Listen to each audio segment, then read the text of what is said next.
makulimlim pa rin. Pakita ko sa inyo guys.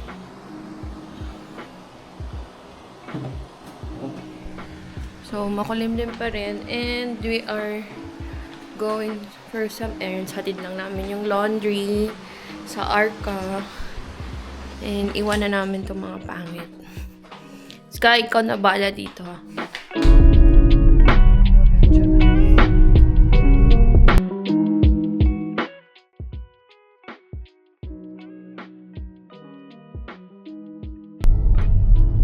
Yan ang maganda.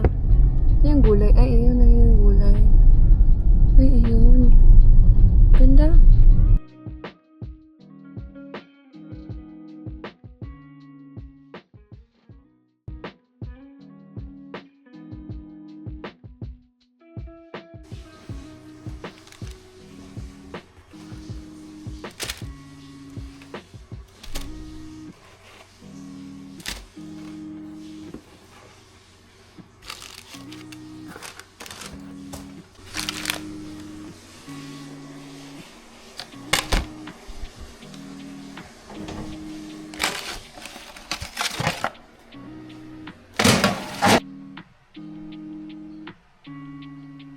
Sky.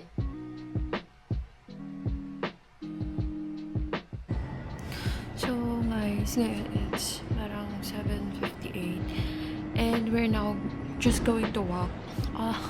Wala talaga akong plano mag-walk guys. Pero inisip ko lang na siguro it's time for a change. Char, ngayon pa naisip. So it's time for a change. So gusto ko lang mag-walking para at least exercise ko yung mga hindi ko na na-exercise na katawan ko. So, I hope you are naririnig niyo ako kasi nakamask ako kasi naiiyak pa ako. So, yeah, let's go. So, guys, naka-on yung super night kasi it's now night and we're going to walk. Let's go.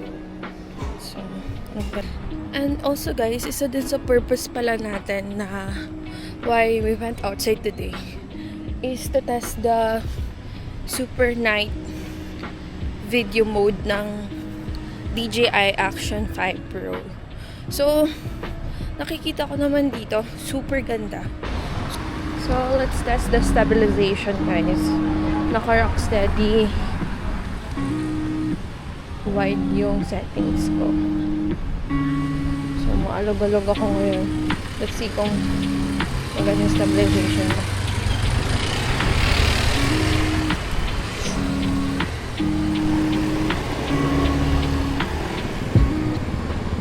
So, guys, we're done with our like quick 30-minute walk lang. Di ko na siya binigla. Di ko na ako binigla guys kasi as I was saying, first time ko ngayon mag-walking since I stopped.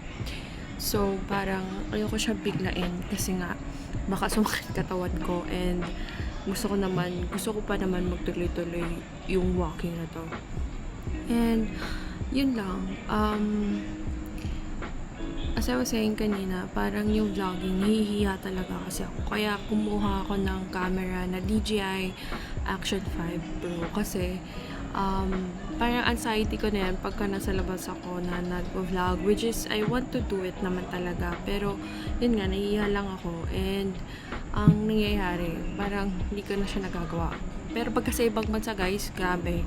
Pero dito lang siguro sa Philippines, maybe because everyone is a vlogger and I don't know, I feel like everyone's gonna judge me. Pero I saw this TikTok guys. I saw this TikTok that says hindi naman siya that says, parang nasa airport siya. Sabi niya, parang yung ginagawa niya ng mag-vlog, if someone saw him and they will say, parang oh my god, parang so cringe talking to the camera, ganyan.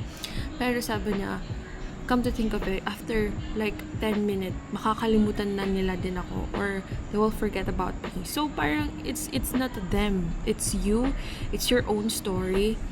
It's okay na mangyari yon because it's bound to happen, no? But in 10 minutes, makakalimutan ka din nila. And, you know, in that 10 minutes, imagine mo kung ano yung mga bagay na nagawa mo and pwede mong gawin na hindi mo magagawa kasi, natatakot ka for their judgment.